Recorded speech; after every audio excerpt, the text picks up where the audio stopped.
गांव के चाउमीन। गांव में चाउमीन का चलन अभी अच्छे से नहीं आया था, लेकिन सुरेश शहर से चाउमीन बनाना सीखकर गांव में ठेला लगाता है। अरे ये केचुआ है क्या भैया? कैसे खाया जाता है? अरे नहीं नहीं, ये चाउमीन है। चाउमीन शहर में खाया जाता है। कितने की दे रहे हो सुरेश? 10 रुपए की प्लेट भरकर। तभी वहां शहर से पढ़ा एक लड़का आता है। जरा एक प्लेट चाउमीन तो देना। सुरेश उसे चाउमीन देता है। उसे चाउमीन खाता देख गांव वाले भी उससे चाउमीन ले लेते हैं और खाने लगते हैं। अरे वाह सुरेश भैया, कमाल की बनाए हो। 2 प्लेट मेरे बच्चों के लिए भी पैक कर दो। बस फिर क्या था, सुरेश का ठेला लगता है और चाउमीन खरीदने वालों की लाइन लग जाती है। तभी वहां से गांव का साहूकार होकर गुजरता है। और ये क्या भीड़ लगी है? लगता है झगड़ा हो गया है गांव में। चलूं मैं अभी तो मजे ले लूं। अरे कहाँ है, इतनी भीड़ लगी है यहाँ? लड़ाई हो गई है क्या? अरे साहूकार साहब, ना ना ना, कोई लड़ाई ना हुई है। ये तो सुरेश की दुकान है चाउमीन की। हम लोग चाउमीन खाने आए हैं, आप भी खाइए ना। साहूकार चाउमीन खाता है और सुरेश की तरफ देखता है, जो सारे दिन के पैसे गिन रहा होता है।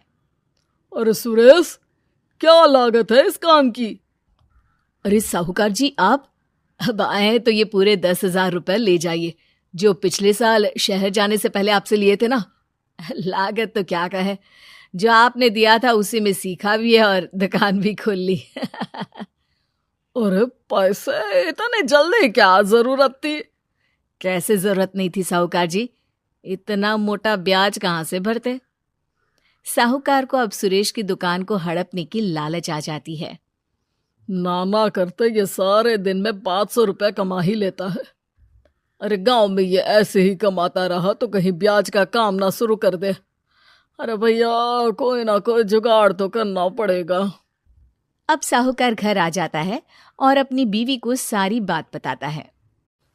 हाँ जी, ये तो मैंने भी सुना है कि सुरेश के हाथ की चाउमीन नहीं खाई तो कुछ नहीं खाया। अरे हाँ हाँ, सही ही कहते हैं। मैं अभी खा कर ही आ रहा हूँ। अरे भाग्यवान है, कितना अच्छा हो ना अगर वो पैसा हम लोगों को मिल जाए। क्यों हैं? हाँ, वो तो है, लेकिन कैसे? हम लोगों को तो चाउमीन बनाना आता ही नहीं है। साहूकार और उसकी बीवी अब रोज चुपके से सुरेश के घर जाते हैं और खिड़की से उसे चाउमीन बनाते देखते। अब क्या था, दोनों को चाउमीन बनाना आ जाता है। फिर एक रोज, और सुरेंद्र, तुझे साहूकारनी ने बुलाया था। बोल रही थी कि बेटे के जन्मदिन में 10 किलो चाउमीन का ऑर्डर देना है। बना दोगे ना? अरे हाँ हाँ साहूकार जी, मैं जरूर बना दूंगा। कब देना है घर में 10 किलो चाउमीन? अरे वो तो तू घर आकर बता कर लेना, मैं नहीं बता पाऊंगा। ठीक है, शाम को काम निपटा कर आ जाता हूँ। सुरेश साहूकार के घर जाता है, लेकिन वहां मियाँ बीवी मिलकर उसे बंधक बना लेते हैं। अरे मुझे क्यों बांध रखा है? मुझे छोड़ दो। आज से तेरा ठेला मैं लगाऊंगा और बहुत सारे पैसे कमाऊंगा। साहूकार एक आदमी को सुरेश की निगरानी में लगा देता है और वहां से चला जाता है। अगले दिन, अरे साहूकार जी, आप कब से चाउमीन बेचने लगे और अपना ये सुरेश कहाँ गया? अरे वो तो शहर गया है, उसका कोई काम निकल आया था। बोल रहा था कि जब तक वो ना आए तब तक मैं ही उसके ठेले का काम कर दूं। पैसे भी तो बहुत उधार ले रखे थे उसने। लगता है कर्जा भरने के डर से भाग गया है। अरे पर वो तो बोल रहा था कि उसने सारा कर्जा उतार दिया है, और वो क्यों भागेगा? इतना तो कमा रहा था। अरे मुझे क्या पता। अरे चाउमीन खाना है तो बोलो, नहीं तो भागो यहाँ से। अरे हाँ हाँ, दे दो दे दो। अब तो चाउमीन खाना पूरे गांव के लोगों के लिए आदत ही बन गया है। ना खाओ तो नींद ना आए। हाँ हाँ, तो लो और निकालो 50 रुपए। 50 रुपए क्यों? सुरेंद्र तो 10 रुपए में देता था। अरे वो पागल था, मैं थोड़ी ना हूं। गांव वाले, जिनको चाउमीन की लत लग गई थी, वो करते भी क्या, दे दो और ये लो 50 रुपए। लेकिन फिर साहूकार उन लोगों को प्लेट में थोड़ी सी चाउमीन रख देता है। अरे ये क्या, पैसे 5 गुना ज्यादा और चाउमीन बस इतनी सी। अरे साहूकार साहब, भगवान से तो डरो। बस फिर क्या था, साहूकार की मन मर्जी चलने लग जाती है और गांव वाले करते भी क्या। एक रोज मुझे तो लगता है कि सुरेश को साहूकार ने मार डाला होगा, क्योंकि उसका काम इतना अच्छा चल रहा था, फिर वो क्यों जाता, और वो भी साहूकार के हवाले दुकान करके। ना बाबा ना। अगले रोज भाग्यवान, देखो तो जरा, इस सुरेश भी ना कितना पागल था। जिस काम से वो ज्यादा पैसे बना सकता था, उससे इतने कम पैसे छाप रहा था। 50 रुपए प्लेट में भी गांव वाले खूब खा रहे हैं चाउमीन। हाँ जी, और जितने में वो लोगों को 10 प्लेट खिलाता था भर भर कर हम लोग उतने में 20 प्लेट बना रहे हैं। क्यों जी? वहीं सुरेश रोज भगवान से मांगता कि बस एक बार वो किसी तरह वहां से निकलने में कामयाब हो जाए, लेकिन उसकी हर कोशिश नाकामयाब होती।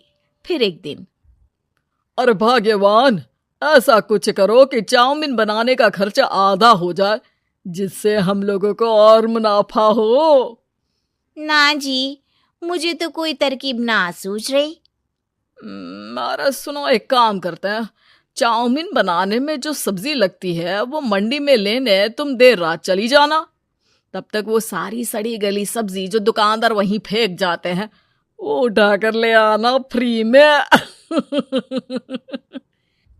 अरे वाह जी वाह, आप तो बहुत समझदार हैं जी। बीवी वैसा ही करती है, लेकिन अब लोग चाउमीन खाते तो मुंह बनाकर। फिर एक बार, अरे राम राम राम, ये पेट में दर्द काहे हो रहा है? आई, आई, आई, आई, आई। हाय रे हाय, मेरा भी पेट दर्द के मारे फटा जा रहा है। सभी को शक हो जाता है कि उन लोगों को चाउमीन खाने से ही ये बीमारी हो गई है। वहीं दूसरी तरफ जो आदमी सुरेश की निगरानी कर रहा था, वो सो रहा होता है और मौका देखकर सुरेश वहां से भाग जाता है। सुरेश गांव वालों के पास जाकर उन्हें सब कुछ बता देता है। बस अब क्या था, साहूकार के घर पुलिस पहुंच जाती है। चलो, तुमने गांव के लोगों को खराब सब्जी वाली चाउमीन खिलाकर बीमार किया और सुरेश को बंधक बनाया। तुम्हें इसीलिए हम गिरफ्तार कर रहे हैं। साहूकार को पुलिस ले जाती है और फिर अगले दिन से सुरेश का ठेला गांव के बाजार में लग जाता है, जहां अब पहले से ज्यादा भीड़ होती है।